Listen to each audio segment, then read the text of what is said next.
Welcome to Speak the Truth 2.0. Don't forget to hit the like, share, and subscribe button and turn on the notification bell. Thank you.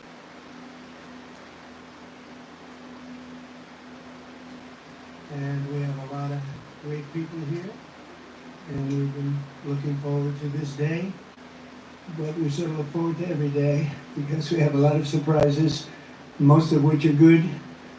Today you saw GDP was much higher than anticipated, and Scott, good job. And Scott Besson's been working, just got back from a little excursion and a meeting with China in Europe, and that went well. We've done very well with the EU deal.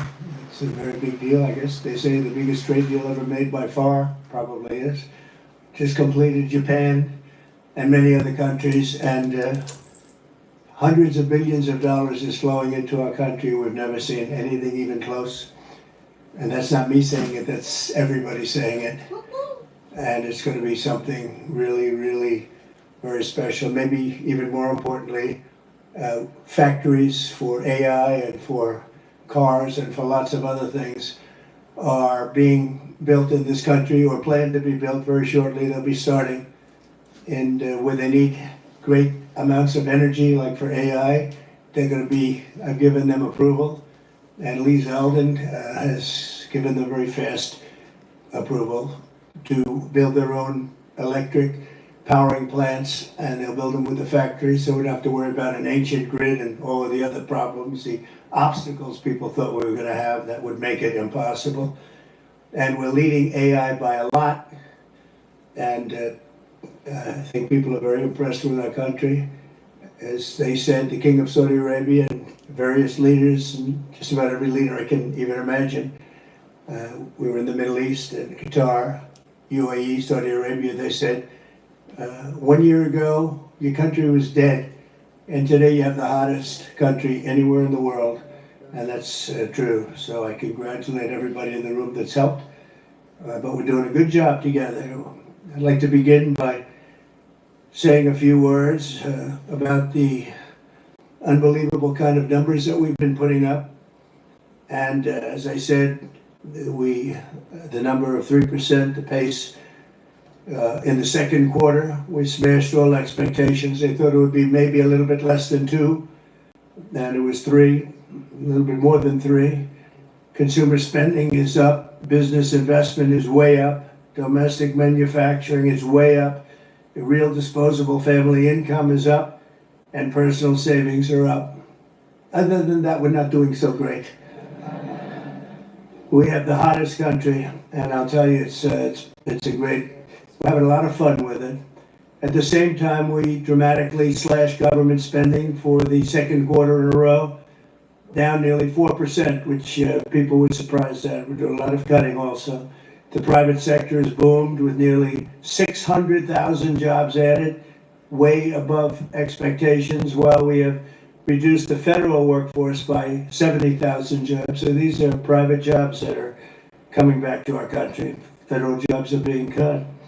Critics said that our tariffs would hurt the economy, but the data shows the exact opposite, and the exact opposite is happening. The U.S. Treasury has taken in $150 billion from tariffs, and we'll be adding about $200 billion next month for totals that nobody's ever seen before, frankly.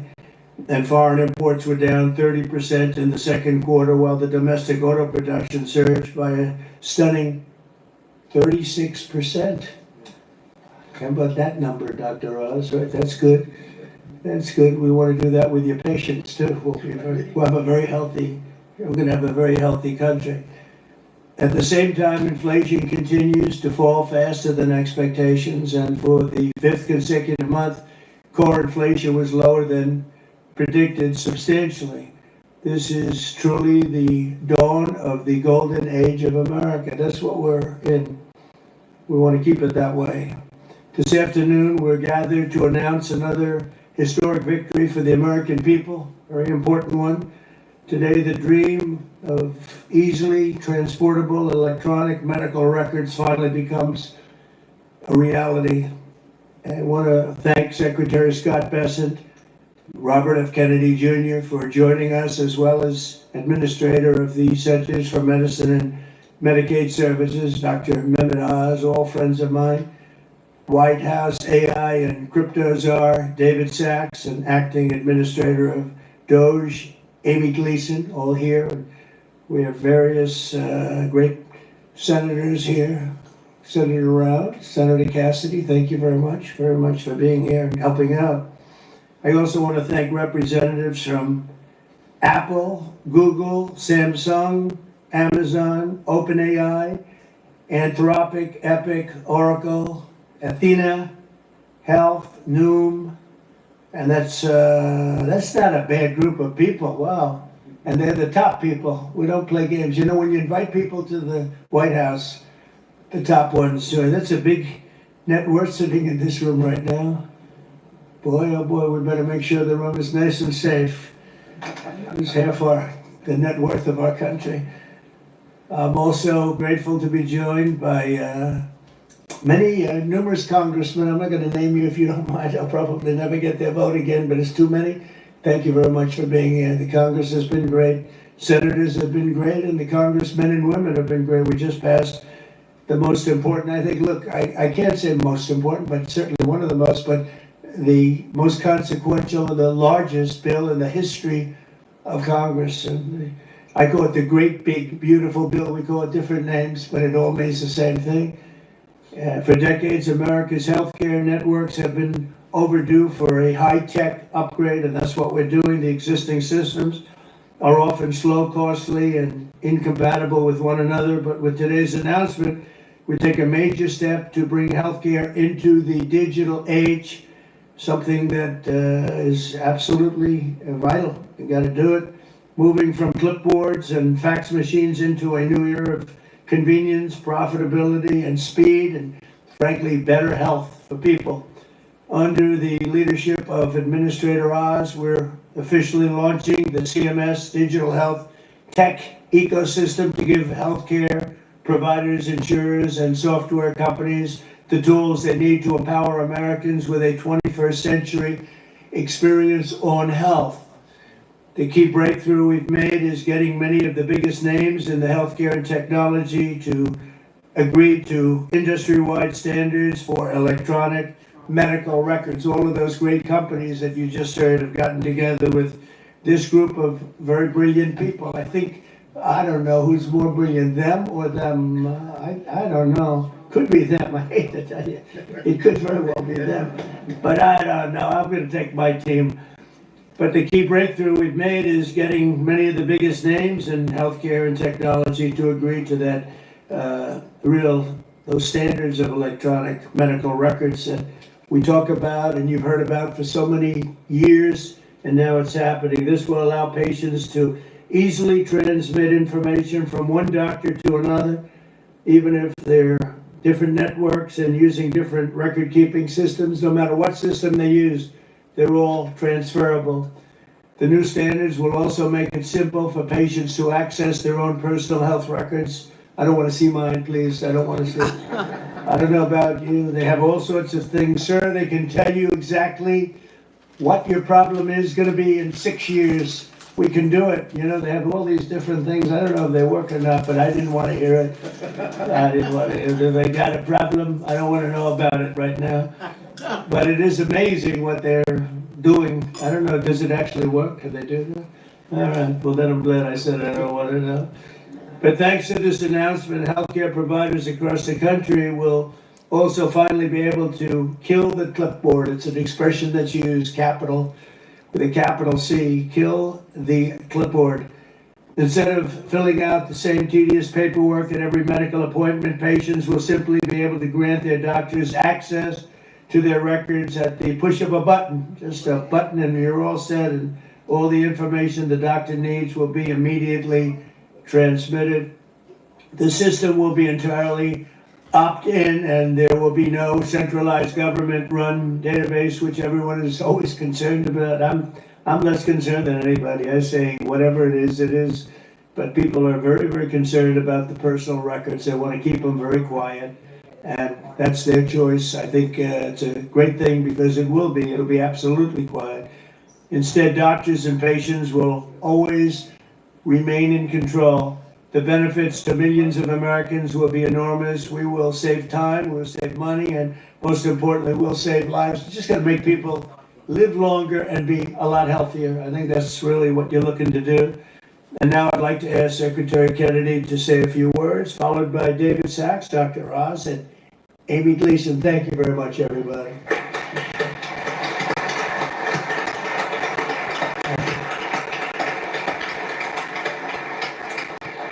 Thank you very much, Mr. President. And I just want to begin by making a comment that is irrelevant to what we're gathered here today to talk about. But I've been coming to this building for 65 years, and I have to say that it's never looked better. And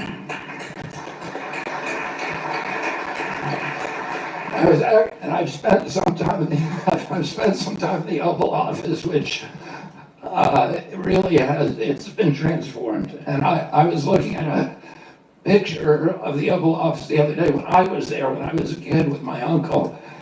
And, you know, it was extraordinary. It's always extraordinary to go into that sacred space. But I have to say that it looked kind of drab in the pictures. And they're black and white pictures, but it looked drab. And it looks the opposite of drab today. And I think, you know, all these portraits, I hope you get a chance to look at them when you go out there, that they were handpicked for the president. And many of them hijacked from other agencies that were trying to keep them. But I mean, you know, my uncle, my aunt, Jackie, who were deeply committed to design, to beauty, and who understood that it's important to have our public buildings be beautiful because it inspires us, it elevates the human spirit. It's one of the, it is a template, it's an example, an exemplar for democracy, the releasing through freedoms of the creativity of the human spirit. And this building, of all buildings, should look beautiful. And under your stewardship, it looks extraordinary today. So thank you, Mr. President, for that. About 3 weeks ago, I met with the Indonesian health minister. And Indonesia today is regarded as the highest flourishing nation on earth. Since 1990, it has increased the lifespan of its women by 8 years, of its men by 9 years. There's no country that has a record like that. And there are two major innovations that allowed them to achieve that extraordinary outcome. And one of those was to disincentivize people from eating processed foods. Oh, you are paid not to eat processed foods, and you are penalized for eating processed foods. The other innovation that really transformed Indonesia was allowing people control of their individual health records. And he showed me the app that they use that everybody in Indonesia has. And it shows your height, your weight, your blood type, your BMI, your cardiac markers, your diabetes markers, your cholesterol, and any kind of individualized treatments that you had. So if you go to a doctor in another town, he doesn't do what we have to do here, which is to sit there with a clipboard and a fax machine in order to get your health records. It's available and it allows them to give better treatment. It also allows you to make better choices over your life. And there's other apps like Yaka in Indonesia that allow you to choose good foods when you go to the grocery store. So you can turn your app on your phone and you can get full information about those foods. Well, now if you have your medical records, you can get personalized advice. And that app will also give you advice about a better alternative. So we're going to be able to, we met, Dr. Oz and I met with the former Prime Minister Rudd of Australia just after the election during the transition phase. And he, after his retirement as Prime Minister, he ran a commission to reorganize the Australian health system, and they revolutionized it, and they vastly improved health in Australia. And he said the single thing that he did that was most important to that transformation was the transparency that occurs when people control their own health records. Because it gives people the choice over their own health decisions and over their own lives, and it gives them a sense of responsibility and allows them to measure the interventions if they change their diet, if they change their exercise. It can show you how many steps you took today. It can tell you if your glucose is spiking. And all of that information will now be available to American citizens. 60 years ago today, we passed Medicaid and Medicare in this country. And we have 60 CEOs in this room of these extraordinary companies, some of which the president just mentioned, that have all agreed voluntarily to start sharing information. President Trump, during his first term, passed the interoperability rule. And it was intended to do this for 20 years. The federal government has been trying to do this. Everybody recognizes this absolutely critical innovation for us advancing the health of American citizens, to give them responsibility and to give them control over their own healthcare choices. And unfortunately, you ran out of time the last time around. President Trump gave us instructions that he wanted this to happen within 6 months. We barely made it under the wire thanks to Dr. Oz's leadership. And within 6 months, every American's going to be doing it thanks to the cooperation of the corporate leaders in this room. You know, about 3 months ago, I met with the food executives, and I asked them to voluntarily come forward and get rid of food dyes, of the 9 synthetic petroleum dyes. And this is something, again, the government, Democrats and Republicans have been trying to do for 20 years. And the industry came forward, and now 40% of the food industry in this country has taken the pledge to remove food dyes from all of their foods. That happened because of your leadership, Mr. President. A month ago, we got, after a lot of work by Chris Klump and Dr. Oz and a lot of other people in our agency, we got all the insurance executives to come together in our country and in our offices and agree to get rid of pre-authorization for 80% of the DSM codes. This is a voluntary agreement. 80% of the industry has now agreed to do that. So this is happening because of good leadership. President Trump, you've asked us to think big, you've inspired us to dream big, and you've enabled us to accomplish things that no other president has been able to do. So I want to thank you for your leadership, for allowing this to happen, and with your leadership, we're going to make America healthy again.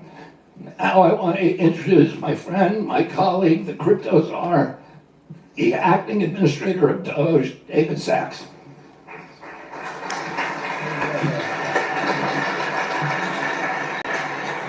Thank you, Secretary Kennedy. I recently got a text message from a friend whose wife has been suffering from a chronic illness for something like a decade, and they've been trying to figure out what it is. They've never been able to figure it out. And I just want to read this to you right off my phone. He said, I uploaded my wife's blood work into one of our leading AI engines on Friday. It essentially diagnosed her as having a rare genetic defect that causes bone marrow failure. It's caused every single thing that's happened to her. She has every single symptom. It started at exactly the same age of presentation. It's 10 people out of 1 million. There's absolutely no way this is not it. So wow, it's really an incredible example of what AI is already able to do just today, and we're just getting started. And this was one person putting his wife's data in one of our consumer AI apps, and he's already been able to get that diagnosis, and that's going to help them tremendously. The key is the unlocking of the data, because the more data that AI has, the better it performs. And so, kudos to Dr. Oz and Secretary Kennedy for this pledge today. They were able to get 60 major companies across different sectors of the economy to agree to unlock their data so that AI could use it to drive better patient outcomes. And this is all due to your leadership and President Trump's leadership to put the American people's healthcare needs first. And I remember Dr. Oz, he was one of the first people to call me during the transition when the president announced I'd be AI czar, because he wanted to ask me about how AI could better be used in healthcare. So kudos to you, Dr. Oz. Your passion's really incredible. And kudos to you, Secretary Kennedy, your passion as well. And I remember a couple of years ago, I was a big fan of Bobby Kennedy when he was running as a Democrat. And I remember thinking, A lot more money than President Trump. well, I remember thinking there's this one problem with Bobby Kennedy. He's not a Republican, but thanks to President Trump, I think we fixed that. So, and I think that getting people like Dr. Oz and Bobby Kennedy into the administration is a testament to President Trump and the talent that he's able to attract and pull together, and the partnerships that he's able to forge, because these are people who could be doing other things. So it's really a testament to the great talent that President Trump always attracts around him. Today's pledge by these companies is going to tear down barriers that allows both startups and established firms to compete freely. We're opening up the playing field so that the best tools can scale, compete on value, and discover new methods for making Americans healthy again.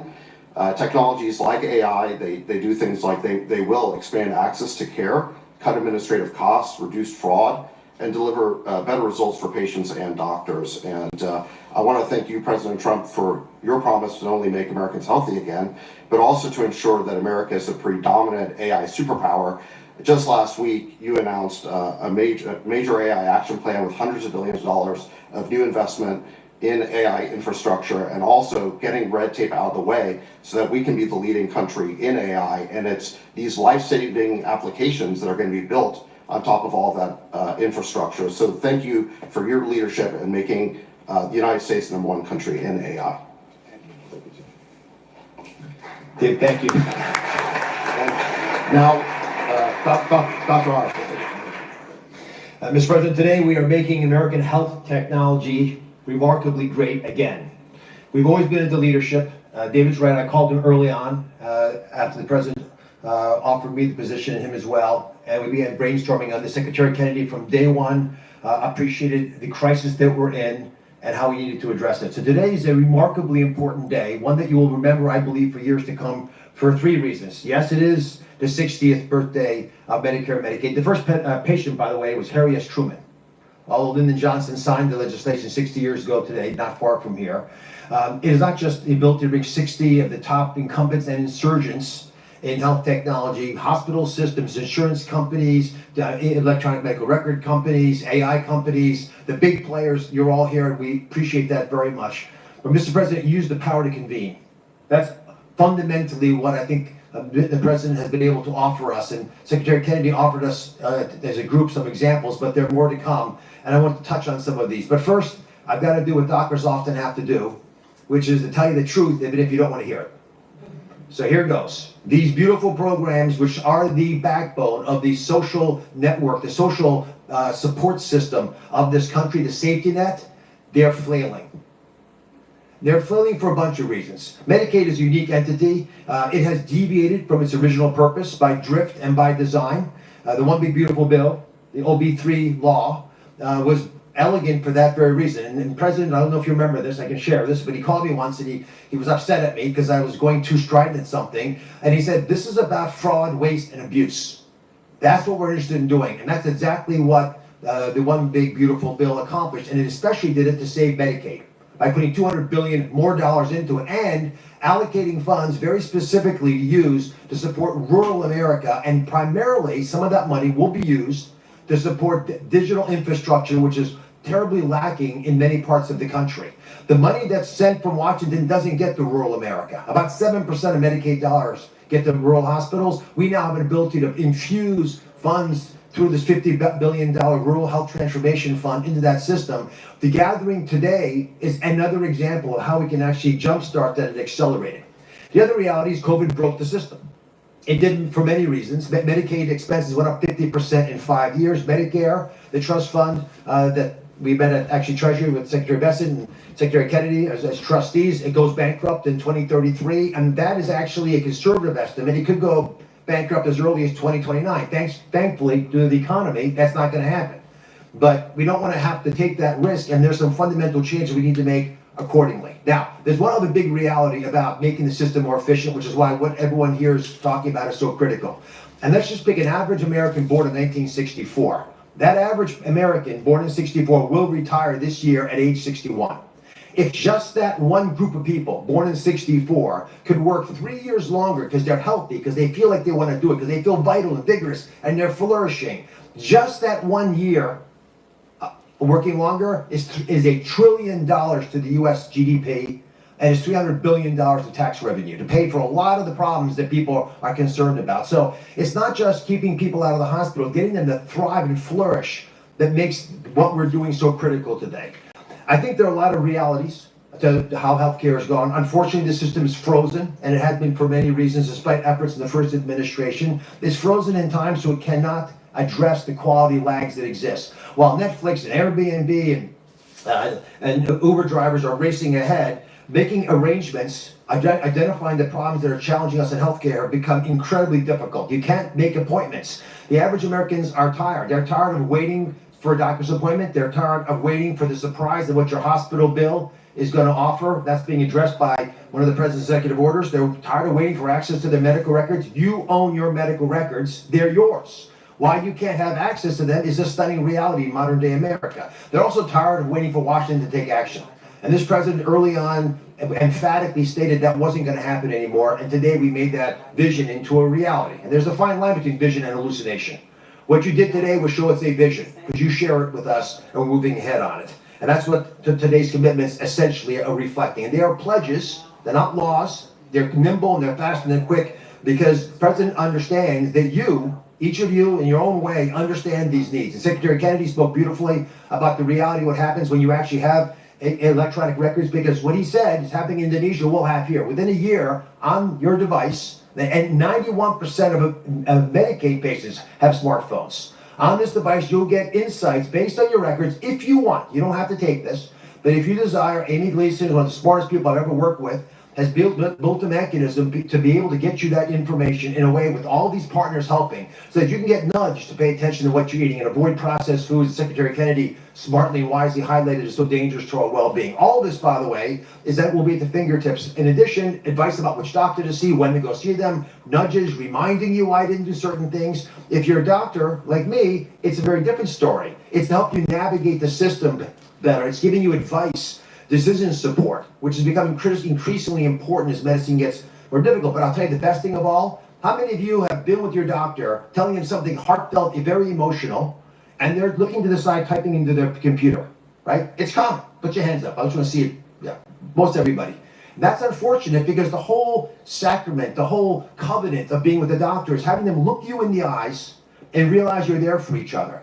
That process is going to go away. We will, within the workflow of doctors, be able, with your help, allow physicians to take care of patients, gather the information while they're doing it, and will destroy the upcoding that has hurt Medicare Advantage and other programs in a similar fashion. The IT infrastructure that's going to change promises to improve a lot of things. We're going to cut fraud, waste, and abuse. Mr. President, we announced with the DOJ 2 weeks ago a $15 billion bust. $15 billion is a multinational criminal syndicate based primarily, we believe, in the Soviet Union, in Russia. And what they did was hack using beneficiary numbers into the system. We'll be able to stop that because of a system that Amy's put together, and the wonderful work of Amy Brandt, who has a fraud war room using this kind of technology, because we'll know who you are and who your doctor is. We can block this.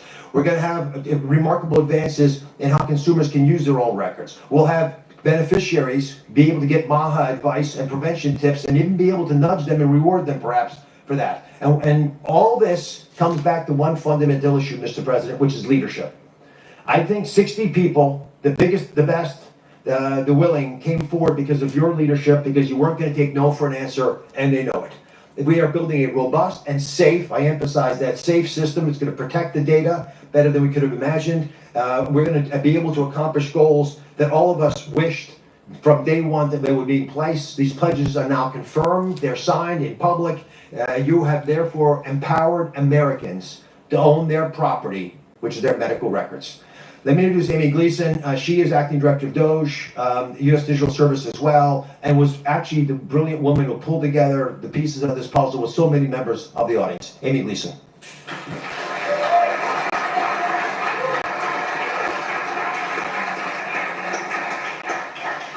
Good afternoon.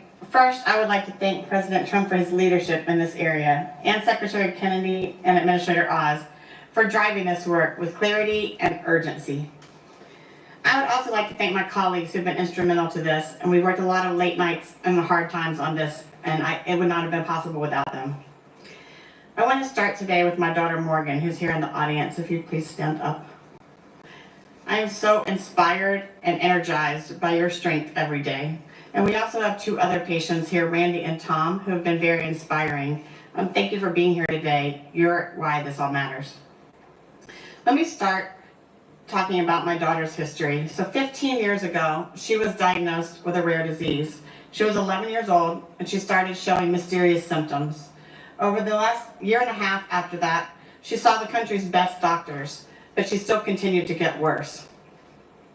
At some point, she couldn't stand up off the floor or walk up the stairs, and we still had no answers.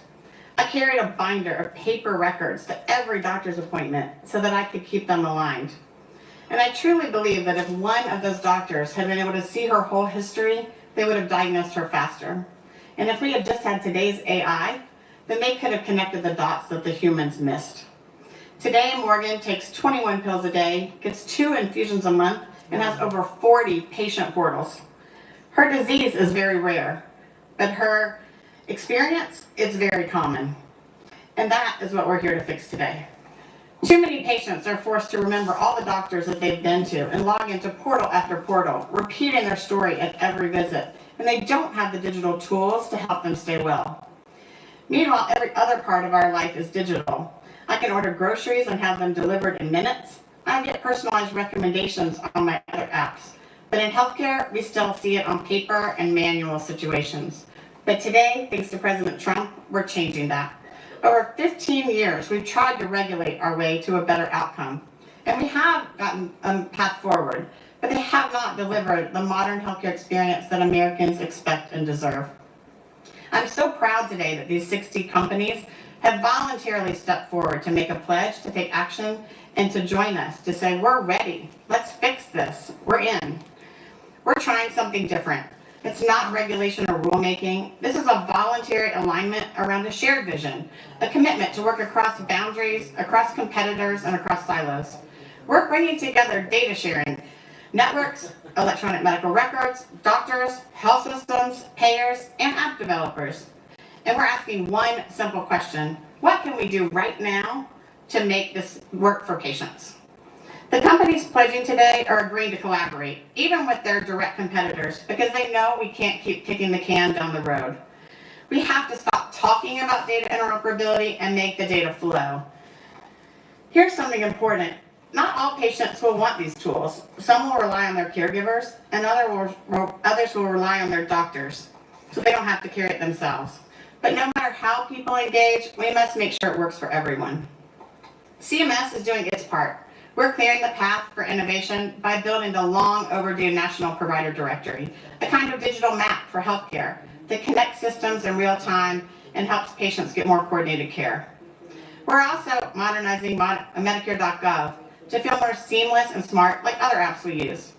But the government can't do this and shouldn't do it alone. These tools we need to make daily decisions must come from the private sector, and that's why this is so important. So let me tell you what this might look like after our collaborative effort. So Morgan, in 6 months from now, might show up to her doctor's appointment. Instead of filling out a clipboard with her 21 medications, 12 doctors, and her entire medical history, she can just pull out her phone and tap or scan a QR code and seamlessly transfer her digital insurance card, her verified medical record, and a digital summary that could help her provider get up to speed faster. We call this kill the clipboard, as President Trump said. After the visit, Morgan opens her AI assistant, a tool that she has authorized to access her records, and asks, what did the doctor say today? What did these results mean? What should I watch for now? And the assistant responds using her actual health history, explains her care plan in plain language, helps her track her symptoms, and even schedules follow-up visits if she needs them. And lastly, she has a new favorite app that helps her manage her chronic conditions. Because for years, Morgan has said what other patients say: I only see a doctor a few days a year, but I live with this disease every day. Today, we're starting with apps that can support patients 24 hours a day from anywhere in the world. They don't replace doctors, they just fill in the gap between visits so that care is continuous and not episodic. So what makes this effort different? Today we have all these apps that want to provide these services, but they can't get the data because it is so hard for patients to access their records. But today we have 18 network companies who are here pledging to fix the infrastructure that makes this possible. They're doing this through modern data sharing networks that removes the burden on patients and providers and makes it available in real time using modern identity, just like when you check in at the airport.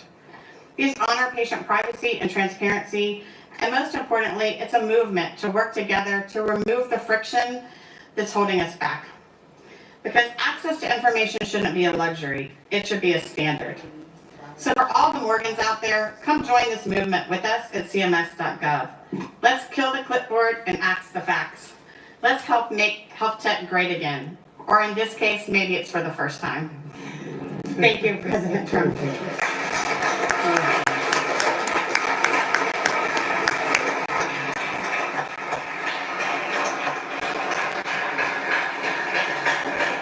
Thank you very much. That was great. And hello.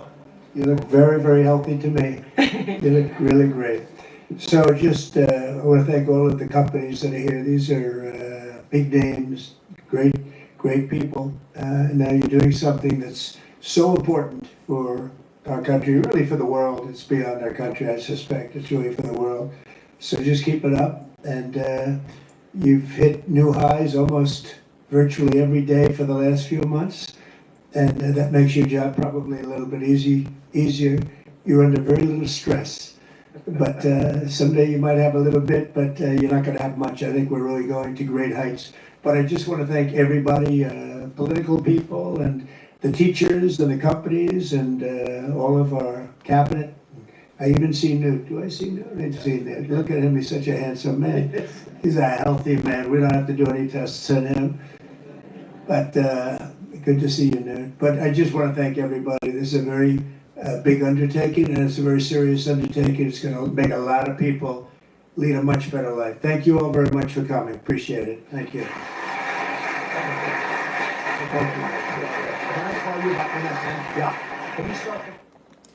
Wow. It's amazing what Donald Trump was just actually in Scotland. It was just in Scotland. I mean, this is a working president. If nothing at all, you got to give credit where credit is due. I have never in my lifetime seen a president as transparent and a president that's giving us news conferences once or twice a day. I mean, this man is literally working 7 days a week. He even talks to people when he's on his Air Force One. He takes all the questions from CNN, MSNBC, all of the newscasters that want to televise negative things about him, while they allow the Democrats, well, they're imploding right now. They're arguing among themselves because they know they're worthless and they do nothing for the United States of America. But I am so thankful that we got a president that's on top of everything, that cares about our welfare by putting America first. And health is everything. You can have all the money in the world, but without your health, it don't mean a darn thing.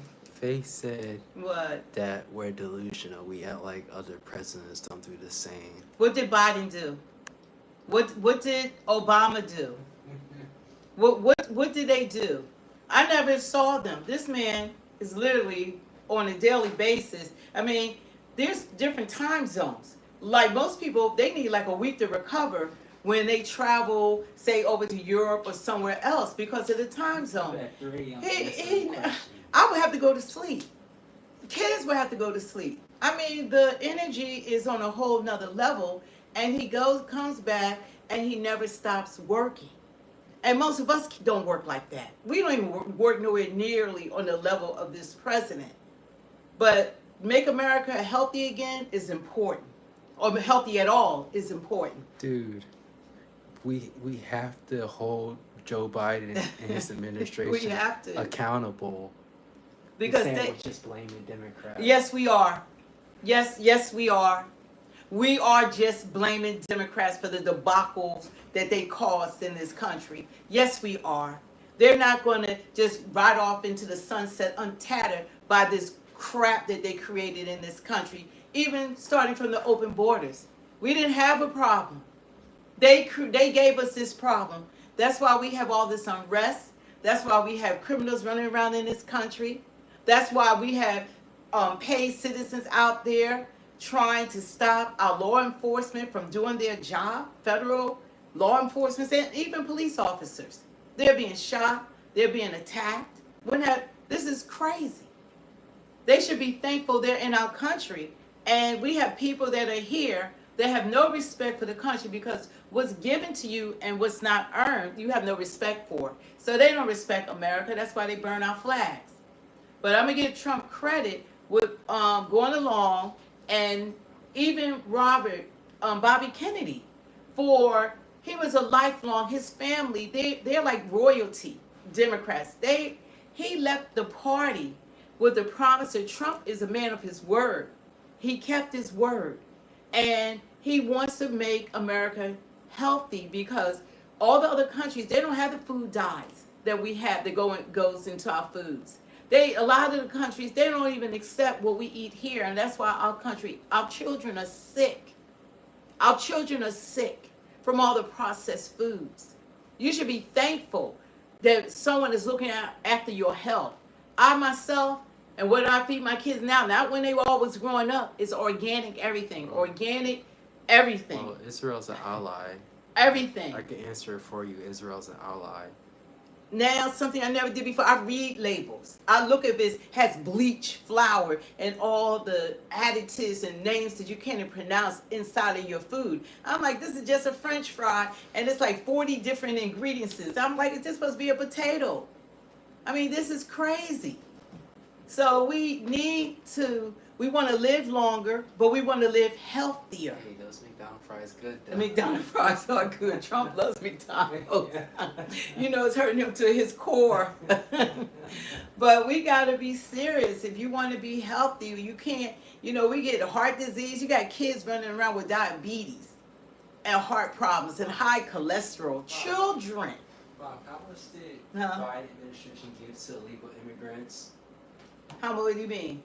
How much taxpayer funds did they get? They have given, probably is going to want to give them $1 trillion for coming into our country, taking American jobs. That's the one guy who said the money we're giving to Israel. Think about that, how much we give to illegal immigrants. Go ahead, say it in camera. American jobs. You know what American jobs are? Go to any construction site and you see those high rises going up, school buildings, houses. It's not Americans that are getting the job done. These people are being paid, these company owners are being paid to hire Americans, but they rather hire the illegals because then they make more of a profit. So they weren't even hiring Americans. You go to any work site, we're not building. So those are Americans that should have well-paying jobs that are not working. Look at landscaping. All the companies now, these people just came in and they have the landscaping companies. House cleaning. And house cleaning. Look at all they supposed to have a CBL or whatever license. They just found out in Florida, and they think it's happening all over the United States, that they got these rings giving them. They never even taken a driver's test, let alone could speak English. They're on the road driving 18-wheelers. This is what they've done to us, and we're not even talking about the criminals, the cartel, and the 350,000 missing kids. We're just saying. I'm going to talk about the Democrats until every last one of them out of office. And I'm probably going to upload something about Cory Booker. Cory Booker, the senator of New Jersey. All they are hot air. Yeah, while Trump is bringing help back into this country, technology into this country, trillions of dollars into this country, meeting with world leaders. I mean, he is phenomenal. Yeah. And they have the lowest approval rating since they've been doing polling of the Democrats. And you know what? We're going to do another upload so that people in my community can learn history. We are sleeping. Black Americans don't realize, because it's not taught in school and we don't do our research, that the Democrats were the ones that was trying to stop the civil rights bill. Scar. It was the Republicans that wanted to pass the civil rights bill. It was the Democrats that they filibustered it for 70 days because they did not want a civil rights bill. Scar. And we talking about Dr. Martin Luther King. Look at the Democrats. Yeah, right. Scar, you could believe what you want to believe. Doesn't mean we're going to agree with you. You could believe that all you want. That's what we've been dealing with. Jim Crow, Democrats. Ku Klux Klan, who started that? Democrats. Who had mass incarceration, the 1994 crime bill? You could think of Joe Biden for that. Democrats. You know why black people still don't have an anti-hate crime bill? Democrats. They've been in power for 12 of the last 16 years, had the House, Senate, and the presidency. And they gave us nothing, but they allowed the illegal immigrants to come in. They got an anti-hate crime bill. They got a better bill than any American in the United States. You can't touch them. They go to Sanctuary City, catch and release. They raping kids and catch and release. They doing all sorts of catch and release.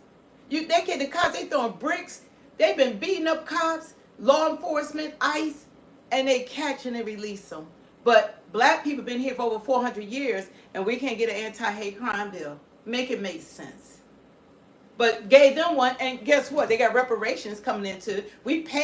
The Democrats paid them to come in and tell them, look, we're going to push this voting thing. Don't worry, we're going to push this through. We're going to act like the people are upset. But the majority of people voted for President Trump to get him out the country.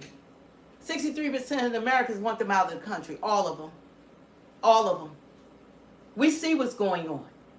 It's not a positive. So it's a lot of work. The Democrats suck. The whole leadership, oh, that's right, there isn't any leadership. Let's not forget that. We've been lied to as far as the black community. I always thought it was the Republicans who were racist. I didn't know it was the Democrats. that didn't want the civil rights bill. I had no idea that it was the Republicans that pushed the civil rights bill. It was all the Republicans. Who knew? I didn't. But most black people, we don't know that because they got us walking around thinking that the Democrats was behind all the good things, which the only thing they've been behind is keep us suppressed, while God gave us all the same brain, the same color brain, with the same abilities to go out there and get an education, learn. We're producers, we're entrepreneurs, we're multimillionaires, we're billionaires, we're athletes, we're scientists, doctors, engineers, you name it, musicians, you name it. We're incredibly gifted, talented people. And a lot of geniuses have been locked up because of this system and because of Joe Biden. We should have never elected that man as president. Not one black person should have voted for him. But guess what? 2026 is coming up and more of us are waking up. More of us are leaving the Democratic Party. And more of us who find out what the real deal is and how we've been bamboozled in thinking that they were for the people. They're not for the people, and they're certainly not for black people. They put those black faces up, let them be in the talking heads. They pay them off. They get the Oprahs, they get the Beyoncés, they get the Al Sharptons, they get the Roland Martins and D.L. Hughley's and Charlamagne the God. They get all these fake behind people to push us into voting for people against our own best interests, whereas the Republicans are quiet. They just vote, and they don't even get out there and tell us what they are the ones behind all this mess. They don't even say anything, and Republicans have to speak up and tell us the real deal. Josh, you could look it up yourself. Yeah, look it up. You don't have to hold you by the hand. You can look it up yourself, dude. Yeah, well, that's people perish for lack of knowledge. The Bible is true every day, same today, yesterday, and tomorrow. People perish for lack of knowledge. And because of lack of knowledge, we've been voting for people in office that means us no good. That were against the civil rights bill. It was the Republicans that wanted the bill, that pushed the bill. It was the Democrats that filibustered the bill for 70 days. They tried to stop the bill. Facts. Facts. Facts. And this is coming from a black woman. And I have been deceived and gaslighted. I didn't know the Democrats were the ones behind Jim Crow. I didn't know that it was the Democrats that were the ones that started the Ku Klux Klan. I didn't even know that Biden was behind the author of the 1994 crime bill that caused mass incarceration of black people. Referring to black people as super predators. Calling black men super predators, beyond the pale. Don't even rehabilitate them. Like we aren't smart. Like one infraction, any minor infraction, you got 30 years. They roll out numbers for black men because that's slavery. Can't take them young, keep them in jail for most of their lives. That's what the Democrats have done to the black community. And the thing about it, that the biggest mistake, that's why Republicans, they like, look, get the education, get a job, become an entrepreneur. You could become anything you want to become, because when one sector of people can't just do well, you have to have everyone to do well for this to be a successful nation. For this to be a successful nation, that's what Trump got the memo. He wants all of us to do well. And there's nothing holding us back. Nothing is holding us back. But they want to keep black people thinking they need something like SNAP or Section 8. We don't need that. We are the second highest earning people, I think, in the world. We brought culture to the United States. We swag. Everybody models themselves after United States of America. Josh, clearly you don't do your own research because you have no argument. You're just saying that we're lying, but you have no argument to that claim. Yeah, lying. Just what? Lying about what? The 1994 crime bill that caused mass incarceration of black people? Or the Democrats were the ones that was against the civil rights bill? That I always thought it was the Republicans. I always thought that the Republicans were racist. And there are racist Republicans, let's be clear. And there are racist Democrats as well. You do have white supremacy. You do have white people that think because the color of their skin is supposed to make them more intelligent, but that's a lie from hell. Because God, the only thing God made different is the color of our skin, but our brains are all the same color. Nicole, He gave us all the same abilities to be productive. Nicole, Trump has love for every American. Every American. He's just trying to get illegal immigrants out the country that aren't Americans. It hurts our Medicare, our Medicaid, our economy. Those are facts. When people, and nobody's saying, let's be clear, nobody's saying we don't want immigrants. We want them to come in legally. We want them to be vetted. We can't sustain 14 million plus people coming in the span of 4 years because the Democratic Party wanted to buy votes. They wanted the votes. We got black community on lockdown. We don't have to offer them reparations. We don't have to give them any anti-hate crime bill. They still talking about the John Lewis bill and they've been in office. The George Floyd bill, they've been in office. They figure out they don't have to do a damn thing for us. You know what we did to prove them right? 93% of black people voted for Kamala to be president. But Kamala offered 93% voted for her to be in office. So they got us on lockdown. They don't have to earn our vote. Well, she offered abortions and weed. Oh yeah, she offered abortion and weed. That's a real big issue for everybody. Every man needs an abortion. Every man is woke. Every man is woke. Want men and boys and women's sports. We know. Every man needs tampons in the men's room. We understand all that.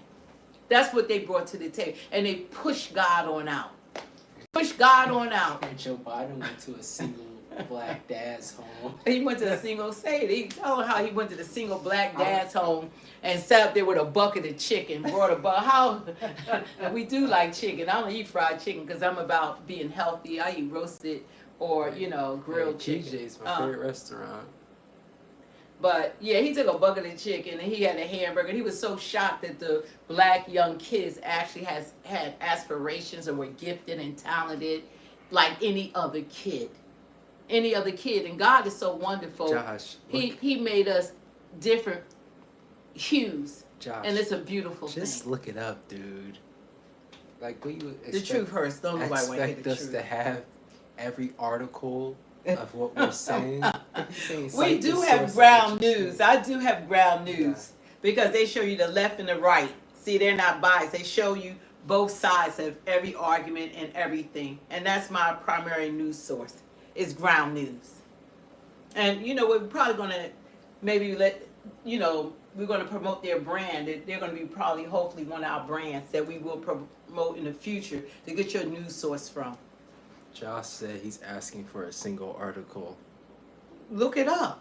That's Why your keep job. telling him? It's your job to look this up. You can go on YouTube and look up the who's the author of the 1994 crime bill, and you can hear freaking Joe Biden's speech talking about that black people are super predators and they're beyond the pale and lock them up, don't rehabilitate them. He don't want them walking down the street. I'm talking about the black men with his white family members, I guess, and I had no idea. And then he gonna have the audacity to say you ain't black unless you vote for me. Nicole said, "Look at what Trump has done for black people." Yeah, the first step back. Yeah, HBCUs. They're going to the White House every year. He said, "Why are you coming every year? You don't have to." Oh, well, this is what even the Democrats had HBCU colleges. Presidents and CEOs, they had to go every year. Trump said, "You don't have to do that. I love seeing y'all, but what do you need?" He gave them money that they asked for, then some. And now he has a program right now with technology. He wants our schools to excel. He wants everyone to excel. He's investing in black colleges. And Biden never did that. Obama didn't do that. Thanks, Kevin. Not on his level.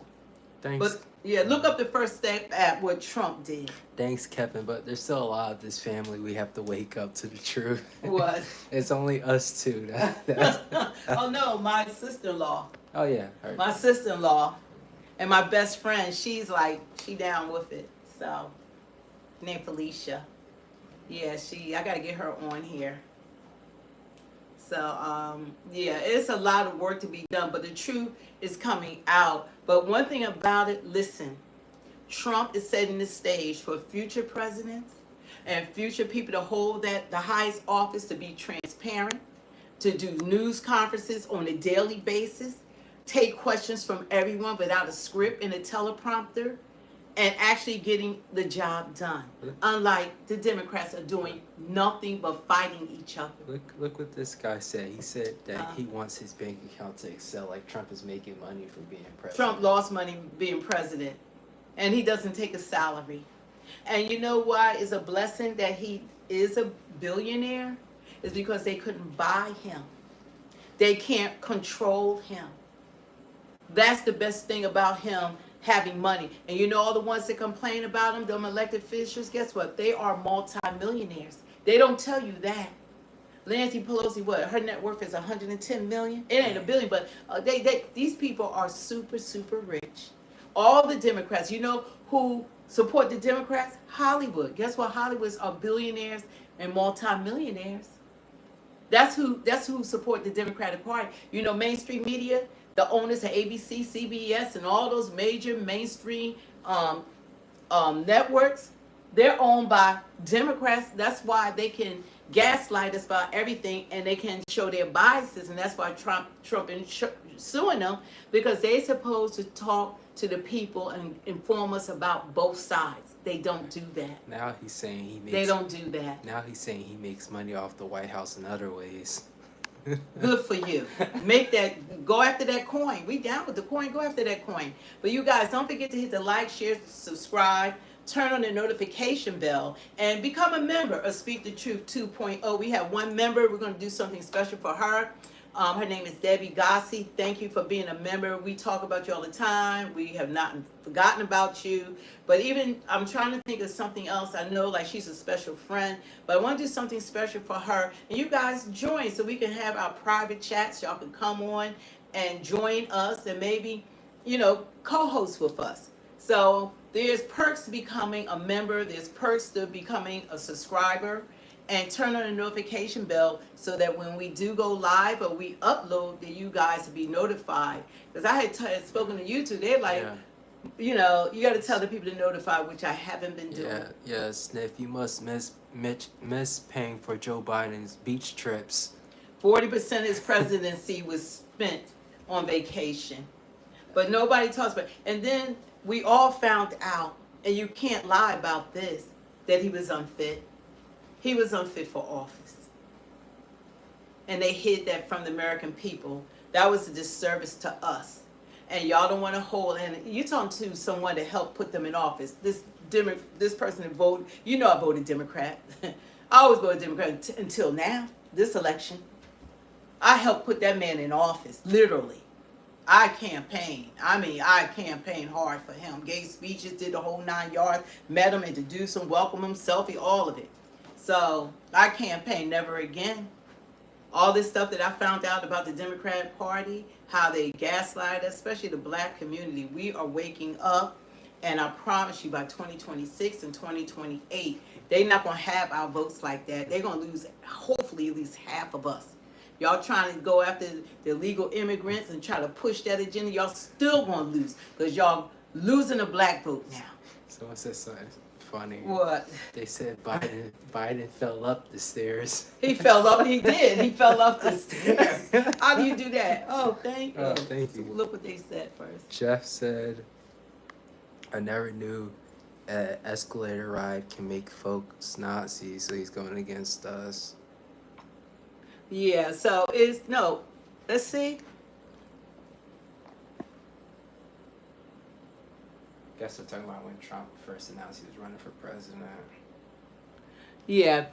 Well, anyway, that's the stuff that they did. Just like the fake laptop and the Russia and all of that. They've been sued. And all the truth is, one thing about God, the truth is going to manifest. It takes a while to come out. And I wish that the Republican Party was vocal because I'm used to being vocal. I'm an activist. I'm an advocate. I'm used to getting out there, organizing, rallies, so the whole 9 yards. But what I realized about the Republican Party, they see all that's going on and all the lies, but they need to start counteracting the Democrats and put them on blast and let the people know the truth, what's going on. They need to speak up more. Because they're focused on their own life. I didn't know, but they need to speak up because even someone like myself, I didn't know all of this. Most black people don't even know that we've been gaslighted. Most black people don't know they made it so that we are suppressed. Even Lyndon B. Johnson, I think when he signed the Civil Rights Act, once it went past, he said that these, are going to be voting for Democrats for the next 200 years. Thanks, District. So it's a lot that we don't know, and that's why it's important to search history for yourself, because they don't teach it in schools. They're not letting us know, and we don't have these conversations, especially the black community. We're going to wake them up one by one. We're going to wake them up, and we're going to let the black community know, don't keep voting for Democrats. They don't keep voting that way. They don't mean us any good. They don't offer us anything. They don't even have a leader right now. They have no solutions. They always go back to Trump. Cory Booker, he was in the Senate, and he's trying to be all puffed up. We got people that's being arrested that are illegal. We got people being taken off. They want to talk about, they don't talk about Americans. They keep wanting to talk about illegal immigrants who have committed crimes. Because that's a conspiracy. This is absurd. They got Mundandi. He talking about he don't want any police in New York, but now a guy just went and shot up people in an NFL building and all that. But this man said he wants to defund the police, remove the police, and have social workers. How y'all feel about that in New York? See, y'all got to stop letting these Democrats gaslight you, and he's a socialist. Dude, there's something called cause and effect. What the Democrats done, they caused a lot of things. They caused this mess. Destroying our country, and now we're living the Thank effects God for of Trump. it. So we have to talk about what Jesus. they've done. We're not just going to ignore that our border was wide open. And we're still going to go through it for the next at least 10 years. We have everything in this country that would have never been able to cross our borders. Y'all know what's here now. Trinidad Raqqa, MS-13, MS-13, ISIS is back. ISIS, cartel, Iranians, 350 terrorists, 15. 1,000 convicted rapists, 13,000 convicted criminals. We have everything here now. Fentanyl coming over the border, everything. That's what they did. They act like we're supposed And to. 2 million gotaways. They act like- 2 million. They act like we're just supposed to ignore that. 2 million. That's what's roaming in our country now. They did this. When they allow a few people to come in, they took down the 2 trade world centers. And they tried to bomb the Pentagon. Now we got 350. We got 54 Chinese nationalists. Then where are they? Nobody know where they at. We got China buying up our farms, our agriculture, next to military bases. What do they plan on doing? Biden allowed China to send a military balloon over our skies, and they collected all that intel. They know where everything's at. The Democrats have destroyed this country. But thank God that Trump, he's not wasting any time. God, keep him strong, keep him healthy, God. He got so much work to do. And he's not wasting any time, and he keeps on putting one step in front of the other, one step in front of the other. While they complain and don't do shit, he's getting the job done. He's working for us, and I appreciate it. He's working for us. There's nothing you can say the Democrats are doing for Americans. Not one damn thing. Nothing. Nothing. But we supposed to elect them. Ain't no way as a Democrat would I vote for Madani, Jasmine, AOC, Bernie. They doing nothing. He's been running around since 1993 talking about, oh, it's an oligarchy. This is I didn't know he said that every 2 years. I thought he was just saying about Trump. They have their empty vessels. Van Hollen, he walked around doing a Senate. He at the building sitting in. That's not for us, Democrats. You're not doing anything for us. Not for us. And we're tired of it. Show us the affordable housing. Show us that you're doing something, that America is healthier. Talk about jobs. Why don't you go overseas and talk to the Crown Prince and get $1 trillion coming over here for American jobs? Why don't y'all do something? I mean, like you said before, people should see it's a problem that Kamala couldn't run on any of their victories. Yeah, say that. Talk to them. Yeah. Kamala, when she was running for president, you should know it's a problem when she couldn't run on any of her solutions and victories she had while being in office. They were in office. They had like Trump was in office. They didn't even run on their platform. They had to think of, what can we say? Abortion. Sure, every American wants abortion. Let's run on abortion. We're not going to run on our record. We're in charge, but we're not going to run on that. We jacked up the economy. We got 14 million people coming to open borders. We're giving them Medicare, SNAP, Social Security. We're giving them welfare. We're giving them luxury apartments. We're doing all this. And plus, they can commit crimes and we're going to catch and release them. That's what we're going to do. How are you Americans like that? While y'all go to work every day. Yeah, that's what they've been doing. They've been busy taking care of them. Like we don't matter. We're going to show y'all how much we matter. Stay tuned. Stay tuned. We're going to show y'all how much as Americans we matter. Stay tuned. With people who want to sleep under a rock, y'all don't even want... It was hard for me. I understand. I would have never believed this. It's hard when the truth hurts. A lot of people don't want to know the truth. And then they rather fight you on it and say it's not facts. No, it is. It is. It's facts. And how much money did we give Ukraine? Ukraine, we got $350 billion for an endless war. I hope that. And guess what they didn't do? They didn't have one meeting to stop the war the whole time. They didn't even go to the table to even talk about ending the war. They wanted to go on forever. As a matter of fact, they wanted a war to go on, the United States to get involved so they could have kept power. Just like Zelensky, they can't give it to him because they have a war going on. So they can't even nominate somebody to get that dude out of there. He a dictator too. It's crazy. And it's amazing. Just like the Bible said, people perish for lack of knowledge. I had no idea. I was rah-rah Democrats, rah-rah. I'm a leader. I sit around the executive board with movers and shakers. had no, just fighting against my best interest. Didn't know because I didn't do any research. I thought the Democrats were the ones for equal rights and for the civil, all of the things that we have.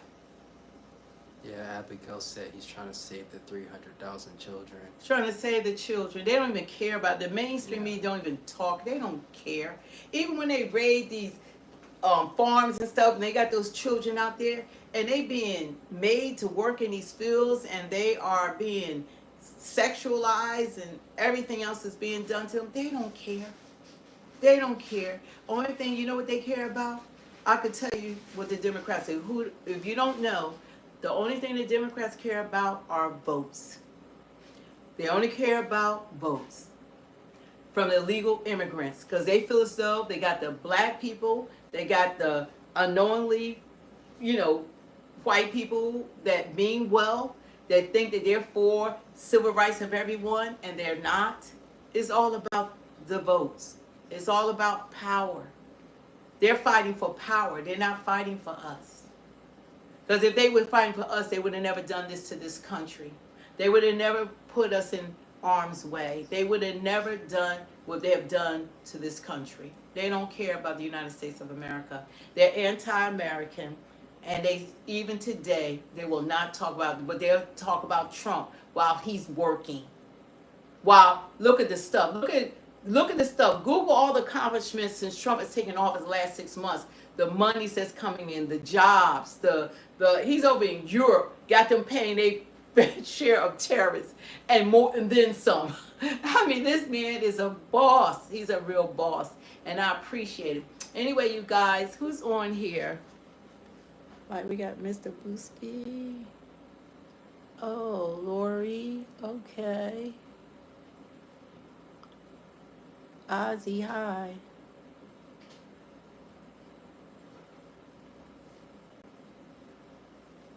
Yeah, a lot of people on here are usually from the United States of America, but I know we have people all over the world. But one thing I like about America is that we have freedom of speech.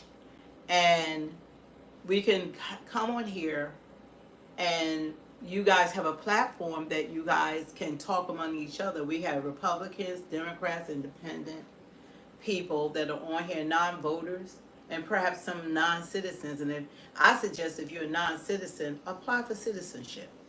Apply. Do it the right way. Apply for citizenship.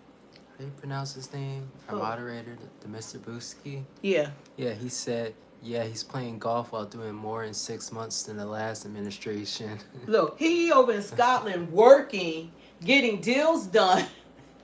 And can he play golf getting deals done? I mean, y'all didn't put any of this on President Biden. Nobody saw Kamala the whole 4 years. Nobody even saw her. And they never talked to the public, and they only talked to selected reporters that already had told them the questions and that they were calling, and nothing more. Nothing more. They ain't talk like an hour like Trump. Trump, every time he get a chance, he talking. Then when Biden did that State of the Union, they had him on something. Yeah, you know what I was looking forward to? I don't know if you guys have watched one of my other videos, and go check out some of our other videos. We got some great content, because we did do one that the black voter shift is coming. That's coming. So anyway, even on the videos, I was just saying how a lot of the stuff that's been going on, and we got to stay mindful. We got to stay prayerful. We got to stay on our P's and Q's and realize like what's really for us, what's the best for us.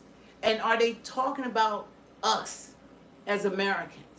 So we gotta be paying attention who's doing the talking. And Kamala, she talked only 1 month of a 3-month campaign that she raised $1.5 billion, but y'all don't say nothing about that. Will said Kamala is a good human being and a leader for all Americans, not just the 30% of Americans that voted for Trump. Oh, 30%. You mean you realize that she lost, right? You realize that Trump won all the swing states and the popular vote. And you realize that Democrats have the lowest ratings since they start polling. You realize that, right? See, you got to know the truth. You must be a part of that 30. I think that 30% that still want to believe that someone who couldn't speak without a sentence, without speaking in a word salad, someone who didn't know policy, someone who had no plan, just like, you know what, she's the same example of what's going on now. After all this time, they still have no plan, no solutions, they have no leader, they have nothing. Will, do you Even think? now. Will, do you think Vladimir Putin would have took Kamala serious and President Xi and Oh, Kim they would Jong have taken Un? all. Bro, this would, China would be the greatest power in the world right now, and we would be in World War III. Does anyone think they would have took Kamala seriously? We would be in World War III right now, like you said. She was weak, and she didn't know, and then she gonna pick someone like Tampon Tim. At least if she had picked Shapiro, she would have probably won Pennsylvania. But she didn't want. He was Jewish. I guess she didn't want to pick him. Yeah, Will is he's saying, of course they would have. Yeah, you're The brainwashed. worst ever. And you're gonna tell black people she black and she every bit of an Indian. I mean, they just tell us whatever they want to, and people run with it, and they don't have to do anything. They can keep lying, and you don't require anything of them. You don't require nothing. Yeah. You don't even require them to do their damn job. And that's you want Trump to do his job, which he's been doing, but you don't require them to do their job at all. Only thing they have to do is just gaslight us and complain about Trump. That while Trump is getting the job done. Sniff, how do we sound like that when you just been on the Democrat side the whole stream? The whole stream you have went against everything about Trump. I'm not on the Democratic side at all. At all. Because now I see them. I didn't see them all this time. You know what black people do? We go in there. We don't find anything out about the candidates. Generation after generation, we just go in there and we vote straight down Democrat. Just straight down ballot. Not just for the president. We just vote straight down ballots. That's what we do. We don't look at the judges. We don't look at. We don't. You know, it matters who the judge is because they be locking us up. We don't look at anything. You know, who's going to be running your school districts. We don't look at anything, and we have to stop doing that. And we have to start doing our homework. And we have all the tools. You have ChatGPT, you have Google, you have Siri, you have all these tools that can get you information quick, fast, in a hurry. So we need to utilize them. There's no excuses. No excuses. Sniff, you're obviously just looking for attention, dude. No excuses. We don't have any excuses not doing our homework. Oh, Kim says she loves us. I love you too. But God is so good. We just jumped on here. Don't forget to subscribe to my other channel. It's called Pray to All Here. I'm just launching it and I'm starting it. I got to put some more content up. We do have an Instagram. We're working on that as well. But, you know, it takes time. You know, you have your work to do and trying to do this. So we're trying to incorporate it. But we do want you guys to make sure that you hit that like, share, subscribe, and turn on that notification bell. Because we found out, I think we're approaching maybe 28,000 subscribers, but we weren't telling people the notification bell. You know, we're new. Will said that midterms because farmers aren't going to get used anymore. Well, what was going on the last 4 years? What was going on then? What was going on? The Democrats been in charge, you know, most of this time. What's been going on? It was 12 out of 16 years. Yeah, so Trump was trying to make everything better. It's so funny how, you know, how much we have been gaslighted that we excuse the ones that cause all this debauchery that we're going through right now. It's unbelievable. But one day at a time, one voter at a time, and we're off that Democrat plantation. No more gaslighting. We're going to look at who's running, and we're going to have the facts and the policies which they lack. No more just, you're going to earn our votes. And that's the goal. You have to earn our votes. Yeah, Kevin. Yes. Thank you for speaking the truth. Oh yeah, I can't wait for the Epstein files. I want them all to be revealed. If you look at my other videos, that's what I wanted to say. I was saying, when all the Democrats, everybody's like, oh, we want to see the Epstein files. Guess what? If there was anything concrete on Trump, look, they would have been released there when Biden was in office because they tried to do all they could. We all know that. to stop Trump from becoming president. But I was saying, you know who's on it? Epstein dealt with Hollywood. All the big politicians. President, and then it already came out, former President Clinton, he visited Epstein's Island 28 times. Y'all not saying nothing. When they see the list, it's going to be Democrats. Democrats. You're Hollywood. You're mainstream.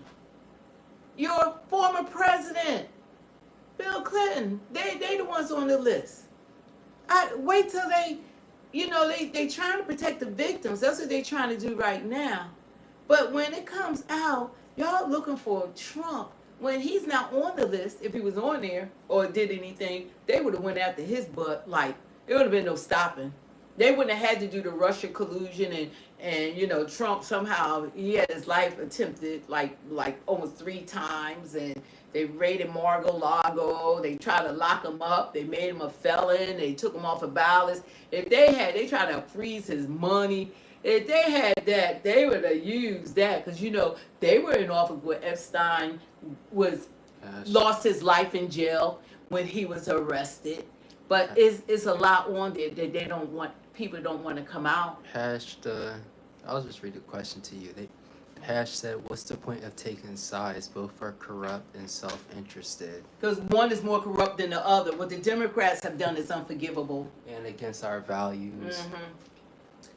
When they push Jesus out the way, I'm done. They there's no God. They celebrating Resurrection Sunday. They talking about, Biden last year talking about we're gonna celebrate the Day of Visibility on Easter Sunday. And Kamala kicking the Christians out her rally. Yeah, they about abortion. They about transgender, LGBT. All that's not God. Obama did. Obama, to show how much LGBTQ he is, he has the audacity to sit on his white podcast talking about, I believe that every boy should, other than even the father, even if you have a good father, that every boy should have a gay mentor. That's what sick. The former that's what he said. That's what he said. Forget their father. He said that their father need to be critiqued. Even a good father, he said, should be critiqued.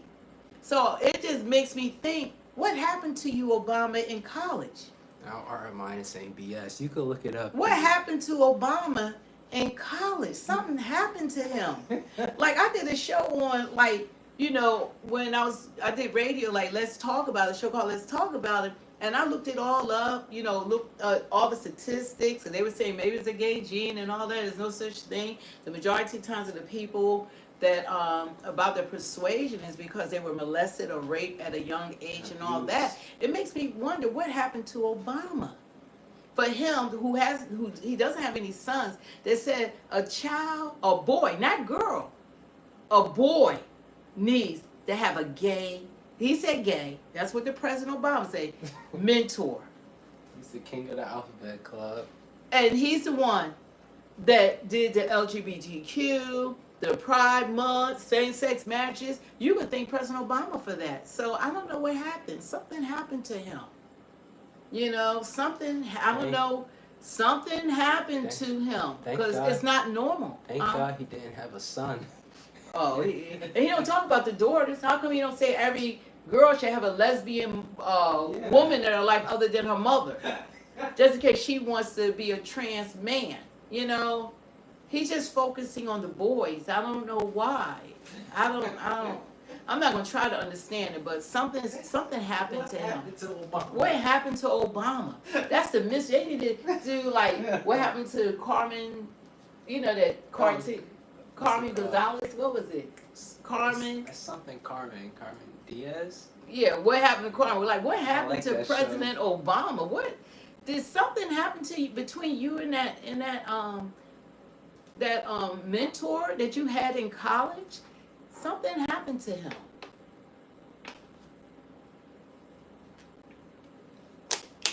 I'm gonna tell kids that they don't even need to talk to their father, their heterosexual father. You need to go over your father's head and you need to talk to, as he said, a gay mentor. Something happened to him. I'm gonna tell them, just don't even just forget what your father has to say, even if you have a good one. I don't know. That's the new and approved Democratic Party. And when I thought they couldn't get any worse, then they came up with Madani. They just like, let's just hit rock bottom, y'all. Let's just hit rock bottom. Kellen said the show name Carmen San Diego. Oh, Carmen San Diego. Thank you. The Carmen San Diego. Like, what happened to something for him to go onto that podcast and feel like he still had to make that point? Like, what the hell happened to you?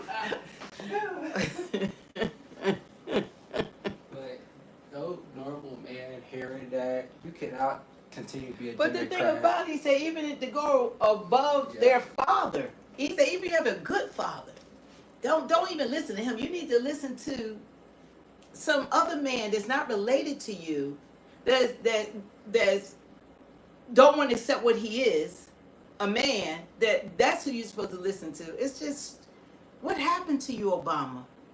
I wish he had these conversations when he was running, so I would have known not to vote for him.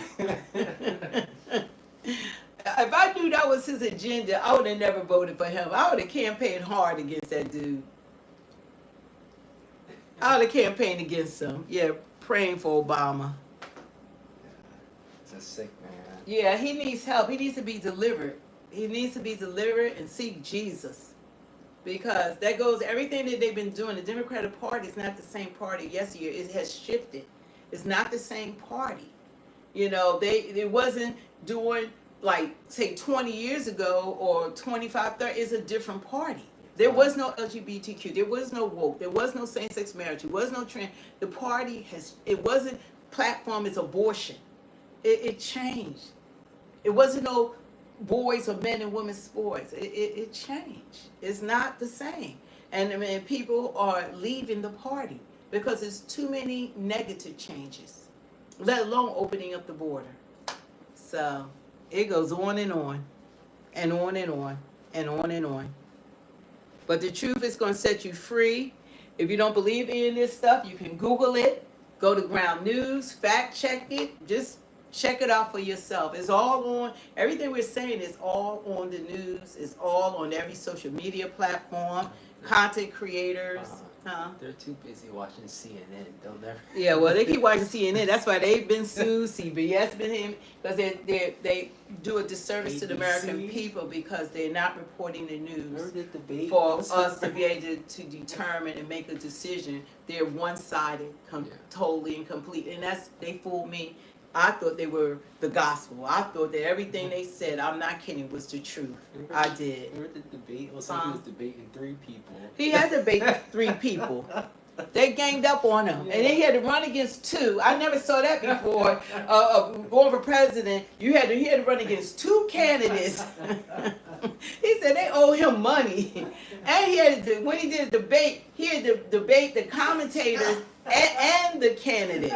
They all ganged up on that man. Oh my God.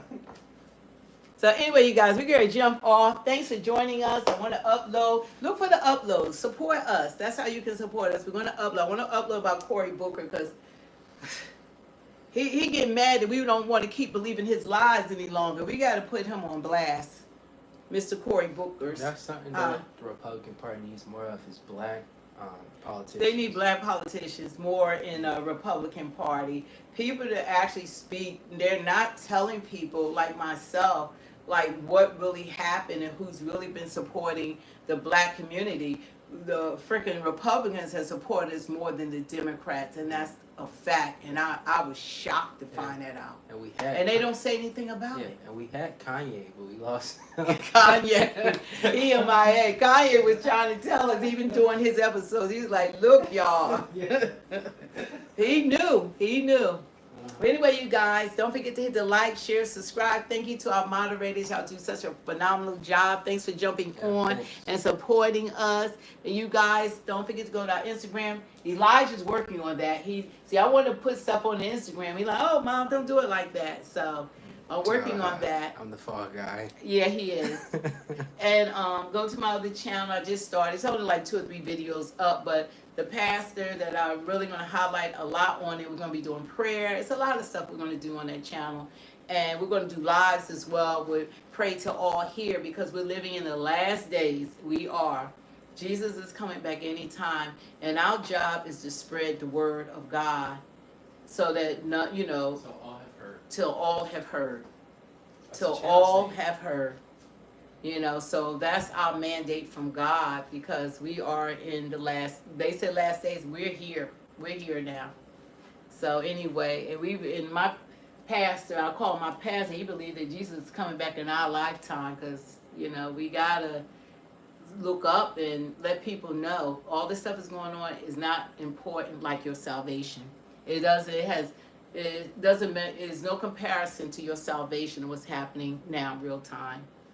Nah, Mara, that goes to you, not us. You know, so God is good, and we're thankful that what we can't do, God can. And he said, no weapon formed against us shall prosper, and every tongue that rise up in judgment, thou shalt condemn. And he says, you cause thy enemies to rise up against thee, to be smit before thy face. They should come out against thee one way and flee before thee in seven. Will got a lot of hate You in his know, heart. so we're covered by the blood of Jesus, And Mara. from the crown of our heads to the soles of our feet. And he said, he who dwells in the secret place of the Most High shall abide under the shadow of the Almighty. I'll say the Lord, he's my refuge, my fortress, my God, in him will I No, trust, Mary. and no evil shall befall me. Mara, there's no hate here. We do these streams with love. And we are so thankful, and we're going to bless y'all that he said in his word, beloved, above all, I wish that thou may prosper and be in health, even as thy soul prosper. So we just pray that you be prosperous, that God is blessing you. If you need a healing, it's already done. That's what the blood is for. Thanks, Kevin. He said we're bloody beautiful. Keep Thank up the you. hard work. God, it's hard. It's Yeah. hard when you get on the other side, boy. It's a fight, but we're gonna fight for what's right. And Mara is saying hate is not godly. Yeah, we're not gonna distract with false accusations. We're not gonna do false accusations, because see, when you tell the truth, like what they try to do, they try to flip it and try to say it's hate when you tell them the truth. When you tell them the truth, it's hate when you don't tell people the truth. It's hate when this guy is trying saying he a girl and you know it's a guy. You don't tell him no, you're a guy. That's not showing him love, because his salvation is at stake. So we're going to tell you the truth, and that's showing love. Lying to people and going along to get along is not love. You don't do it with your children. You're supposed to correct your children. You got to correct people. All right? You don't do it. We don't do it. That must be. And people don't want the truth. They want to stay in bubble land and keep believing a lie. I'm glad that God, the way that he made me, is that you can tell, you can hear the truth. I'm glad he opened up my eyes to what's really going on out here. Mara, what is something that we said that's hateful? Because you keep saying that we're hateful. And It's God's hateful not we don't go along with her. Anything you say that don't go along with her mandate, she wants to repackage it as hate instead of facts, instead of showing love by telling the truth. And you don't have to agree with us, but you can't make us agree with you and say, I could say you're spewing hate by trying to misrepresent what we're saying, because you're not saying exactly what anyway. There's no point. You have nothing to stand on. And what you know, when you believe in something, I can stand 10 toes down because I know what I'm talking about. It's easy to talk about what you know about, but it's hard to have a debate or argue with people when there's nothing there. You have nothing to stand on. Nothing. And you can fact check, you can search, and you can find out for yourself. Because none of us are perfect, and all of us can be corrected in love. It said, someone else said, we generalize Democrats being this kind of person. Yeah, I wouldn't know. Somebody always voted Democrat. Or- Yeah, or you're all that right. kind. I represent the Democrat Party. See the skin? Yeah, I represent. Don't tell me. I know what I'm talking about. Yeah, but there's a lot that I didn't know. I didn't know that they were the wolves in sheep clothing, and that's my fault because I didn't do my homework. So Okay. that's I blame myself. Now, peaceful. Someone else bringing our race into this. They said, how can people of God stand for a camp when her people were strangers in strange lands and held in camps? What are you talking about? What? I guess they're saying, how could we be for them getting the illegal immigrants out when the No, slaves they did? have a right to leave. We were imported. They invaded. They invaded the country. They can leave. They're not being held, locked down, and chained up and sold into slavery. They can leave. And matter of fact, this government is so wonderful, or even all the hundreds of millions of dollars going to take us to, if they do leave, that we giving them $1,000 to leave, a free plane ticket home, and then they can come back. They can be first on the list and they can apply like they're supposed to. What's wrong with that? All around the world, you got to apply. You can't do this, and y'all know it. So we don't want to hear that. We don't want any and everybody coming into our country unvetted. We don't want that. And our people were forced into this country. Yeah, it's a wide difference. They can leave. Okay, they can leave. They can leave. They come here, and that's what Trump looked at. They come here, try to have the children. The children, the Constitution was written for enslaved people, the foundational black people, not for everybody to come here and drop a baby on American soil. And they try to take advantage of that so that they can stay. But they were not supposed to come in here like that. They know they're supposed to apply for citizenship. But we had such a corrupt government, Democrat government at the time, that did all this. They allowed this. It's not their fault. They took advantage. They said, we give you free housing, free food, free education, free health care, free. And they came here in droves off of our taxpayer back dollars. Now they said, but we're holding them in camps like we're Nazis. They're not held. They can go home. Go home. Go home. Go home. They don't even want, you know who's being held? Y'all don't want them holding the goddamn criminals. These people that's raping kids, the people that they've been capturing, they are criminals. But y'all don't even want them to get them the hell out the country. Talking about they being mistreated. Yeah. But you know what I'm going to focus on? American prisoners, not people that aren't even citizens. They get more news, more benefits, more attention than the people that are Americans suffering in our prison system today. Y'all not care about how they being treated. They rip from their families. Every prisoner in the United States that's American, they rip from their families. They separated from their kids. Y'all don't have a problem with that. They in the worst conditions. They're being raped. When the last time y'all did a rally because they being raped in prison? When the last time a politician went to find out about the American citizens, how they're being abused in the prison system? They're already paying for their crime and they're being abused, and it's allowed. Y'all not focused on that, right? Because see, that don't make the news. Oh, what about them that came here after they got here, committed a crime? ICE is not even going after people that haven't committed a crime. But guess what? People get caught up in them trying to arrest, and you're here illegally, you're a criminal. But they're not intentionally going after them. But y'all don't care about the Americans that are in these prison systems. Don't care about their wealth. That's who I care about. I care about them. I care about the injustices being done to them. Send one of them damn politicians to American prisons. See, the camera's not going to follow them. But Van Hollen and them, they'll go over to El Salvador to get a criminal that's known gang member that was supposed to have been deported 2 or 3 times and had due process, all of that. And we spent $5 million the first time. One person. And we still spending millions. Yeah, one person, right? Yeah. Off of our backs. Yeah, it's totally different. Get out of here. It's totally different than slavery, and it's insulting to our ancestors to compare it to. There's no comparison. Yeah. And they got what we deserve. They got our reparation. They said, oh, the reparation we're going to give to the black folks, we ain't got to give them a damn thing. We're going to bring these people in, take $1 trillion and give it to them that ain't worth one day in this damn country. They just, the ones that been here the last few years, they ain't done nothing. And they let everybody in. So So I'm done with this nonsense. Y'all can stay in Bubble Land by yourself, but I'm broken free from Bubble Land. I see the light. I see the light, and I see the wolves that are in sheep clothing, that they don't mean us any good. So anyway, we got to get off of here.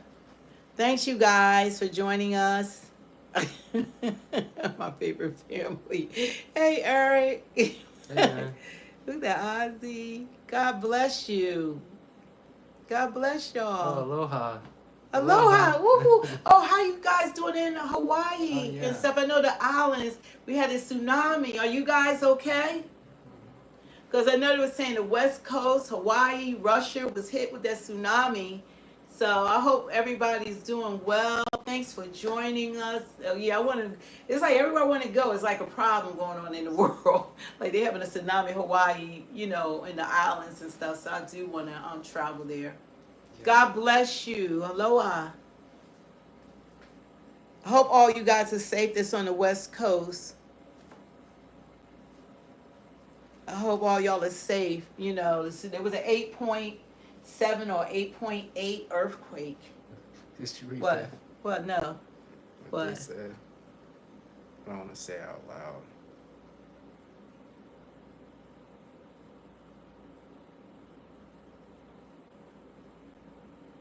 My family.